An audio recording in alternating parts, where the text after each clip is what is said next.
ప్రశాంత్ కిషోర్ చెప్పేవన్నీ తప్పులేనని వైఎస్ఆర్సీపీ నేత కేశినేని నాని అన్నారు. విజయవాడ పశ్చిమ నియోజకవర్గంలో నిర్వహించిన గడప గడపకు మన ప్రభుత్వం కార్యక్రమంలో ఆయన పాల్గొన్నారు. మొన్నటి ఎన్నికల్లో తెలంగాణలో బీఆర్ఎస్, రాజస్థాన్లో కాంగ్రెస్ అధికారంలోకి వస్తుందని చెప్పిన అంచనాలు తప్పాయని చెప్పారు. ప్రశాంత్ కిషోర్ దేవుడు కాదన్న నాని పీకే చెప్పినవి ఫెయిల్ అవుతున్నాయన్న విషయాన్ని ప్రజలు గమనించాలన్నారు.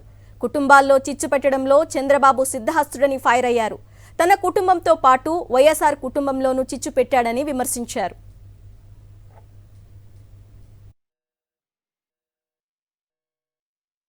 తెలంగాణ ఎలక్షన్ ముందు ప్రశాంత్ కిషోర్ టీఆర్ఎస్ అధికారంలోకి వస్తుందని చెప్పాడు మొన్న. అట్లాగే మొన్న ఎలక్షన్లో రాజస్థాన్లో కాంగ్రెస్ అధికారంలోకి వస్తుందని చెప్పాడు ఇదే ప్రశాంత్ కిషోర్. కావాలంటే మీరు రికార్డ్ చెక్ చేసి రీసెర్చ్ చేసి రేపు నాకు చెప్పండి. ప్రశాంత్ కిషోర్ తను చెప్పింది ఏంటంటే నేను కూడా చూశాను. నా దగ్గర ఏం డేటా లేదు, కానీ నాకెందుకో అనిపిస్తుంది జగన్మోహన్ రెడ్డి ఓడిపోతాడని అని చెప్పాడు. నేను కూడా విన్నాదాన్ని. కాకపోతే ఆయన చెప్పినవి తప్పులే, ఎందుకంటే తెలంగాణలో ఆయన ప్రిడిక్షన్ రాంగ్ అయింది మొన్న అసెంబ్లీ ఎలక్షన్లో. అట్లాగే 1923 డిసెంబర్లో కదా ఎలక్షన్ జరిగింది. అక్కడ డిసెంబర్లో తెలంగాణలో ఆయన ప్రిడిక్షన్ రాంగ్ అయింది. అట్ ద సేమ్ టైం రాజస్థాన్లో కూడా కాంగ్రెస్ వస్తుందంటే కాంగ్రెస్ రాకుండా అక్కడ బీజేపీ భారీ మెజారిటీతో బీజేపీ వచ్చింది. సో ప్రశాంత్ కిషోర్ ఏమీ దేవుడు కాదు చెప్పింది అవడానికి. ప్రశాంత్ కిషోర్ చెప్పే అన్నీ కూడా ఈ మధ్యకాలంలో ఫెయిల్ అవుతున్నాయి. అది ప్రజలు గమనించాలి.